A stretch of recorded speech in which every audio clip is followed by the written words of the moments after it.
Martin, père de famille de Saint-Pargoire ce matin. Alors on résume très rapidement votre affaire. Marc Martin, il y a environ 3 ans, un juge chargé d'instruire votre séparation avec la mère de vos enfants décide de lui confier la garde, mais vous refusez d'appliquer cette décision et pendant 3 ans vous êtes hors la loi et vous refusez de céder, hein, c'est ça? Oui, c'est ça exactement. En fait, je décide de mettre en protection mes enfants, c'est-à-dire que vraiment, quand on apprend des faits d'inceste, en fait, chez le parent, ben, on met en protection les enfants. Donc oui, je me sers hors la loi, mais d'un côté, je pensais vraiment que le tribunal, avec toutes les pièces que j'ai pu apporter, verrait la même chose que moi, c'est-à-dire qu'il y a un potentiel danger chez la maman, et que malheureusement... Chez votre ex-compagne, vous considérez qu'elle est... Et elle aussi est dangereuse pour vos enfants, c'est ça? C'est ce que vous disiez? Je sais pas si elle est dangereuse elle-même, mais je pense qu'elle est sous l'emprise de ce monsieur, et je pense que dès qu'on est sous l'emprise de quelqu'un, on peut faire malheureusement beaucoup de choses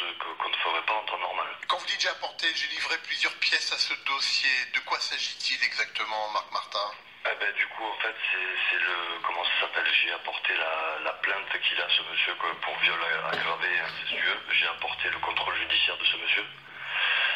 J'ai apporté comme quoi madame avait totalement changé ses habitudes. C'est-à-dire même de venir à la maison parler des petits ou des choses comme ça, vous savez, entre adultes. Enfin, la moindre des choses, c'est vraiment de se parler et de communiquer pour les enfants. Elle a changé complètement son mode de vie, donc je sais pas, je trouve ça un peu, comment on dit... Oui. Vous évoquez cette plainte, vous évoquez ces suspicions d'inceste, donc à l'égard du nouveau compagnon de votre ex-épouse, mais pour l'instant il ne s'agit que d'une plainte. L'affaire, j'imagine, fait l'objet d'une enquête, mais aucune décision de justice pour l'instant prouve que ces faits sont avérés, d'où la décision du juge Corvan. Vous le comprenez, ça, vous avez du mal à digérer. Exactement, non, je suis tout à fait d'accord avec ça. Mais d'où ma question, où commence vraiment la protection de l'enfance? Parce que dans ces cas-là, dès qu'on protège nos enfants, parce qu'on voit qu'un beau-père est accusé d'inceste et qu'une instruction a été ouverte, donc c'est-à-dire que bon, c'est quand même assez grave. Si on nous reproche de les protéger après et de dire qu'on est hors la loi, je pense pas que ça soit très très juste en fait. La justice est censée rendre quelque chose enfin, comment on dit, de vraiment concret et vraiment, non, je dis pour les enfants. Marc Martin, vous ne réclamez pas, je crois, nécessairement la garde exclusive, mais en fait, on avait compris, ce que vous refusez, c'est que vos enfants soient en contact direct avec cet homme. Oui. Qu'est-ce que vous entendez, par exemple, quand vous suggérez de trouver un lieu neutre pour votre enfant? Ça veut dire quoi dans votre esprit, concrètement? Quand moi je parle là, le pire pour moi, ce serait qu'ils retournent chez leur maman, et le moins pire, ce serait qu'ils aillent directement en famille d'accueil, dans le sens où ils ne côtoieraient pas quelqu'un qui est accusé de tels faits, en fait. Vous êtes prêt à accepter ça? Vos enfants, soit, alors vous pouvez vous en occuper et que vous l'avez fait depuis 3 ans, soit placés au sein d'une famille d'accueil. Oui. Bien sûr, mais je l'ai dit en plus à la juge pour enfants, parce que d'ailleurs c'est ce qu'elle avait dit. Elle avait dit que si le procureur de la République n'utiliserait pas les forces de l'ordre pour récupérer les enfants seraient placés sûrement en famille d'accueil dans 6 mois. Alors j'ai vraiment pas compris, et du coup c'est pour ça que j'ai refusé aussi de tenir compte de la décision de justice, parce que je pensais vraiment que quelqu'un mettrait le nez dedans en disant mais quand même, enfin, les enfants sont bien depuis 3 ans et demi, les services sociaux ont été avertis, ce monsieur n'a pas déménagé, il habite toujours ici, il va à l'école tous les jours, enfin je veux dire, il suffit d'appeler le collège et l'école pour s'apercevoir que monsieur Martin il fait rien d'extraordinaire. Et que c'était très très simple d'éviter tout ça en venant chez moi en fait. Rapidement Marc Martin, parce que le temps passe. Vous en avez appelé au garde des Sceaux, Éric Dupond-Moretti, qui était à Montpellier hier. D'abord, est-ce que vous avez entendu sa réponse? On vous a dit, oui. C'est pas à moi d'intervenir, dit-il.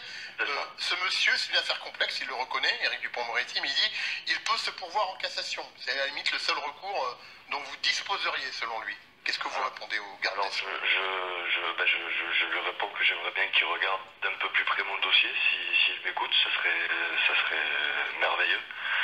Que peut-être les mesures qui ont été prises, les enquêteurs sociaux n'avaient peut-être pas tous les éléments en leur possession.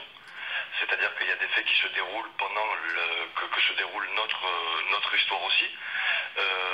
Quand des faits d'affaires comme ça ne concordent pas, alors que le beau papa vit toujours milieu de notre affaire aussi.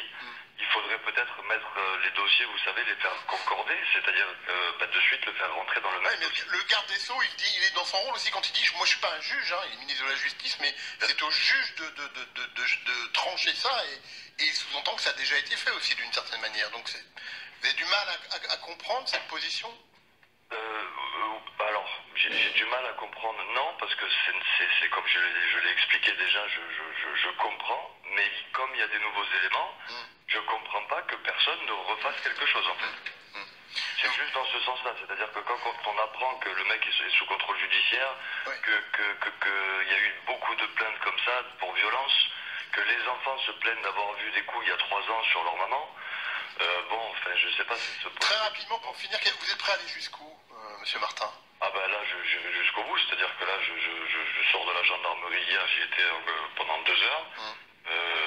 Je compte pas en rester là, je compte vraiment alerter tous les papas et les mamans à ce qu'on nous raconte, et ce qu'on nous dit, surtout des services sociaux. Et à partir de quand, en fait, on protège un enfant, ou alors on l'enlève. À partir de quand, de quel moment? Merci à vous en tout cas d'avoir témoigné ce matin en direct dans le 6-9. Merci à vous Marc Martin, bonne journée. À réécouter sur le site internet francebleu.fr, il est 7h52, vous êtes peut-être...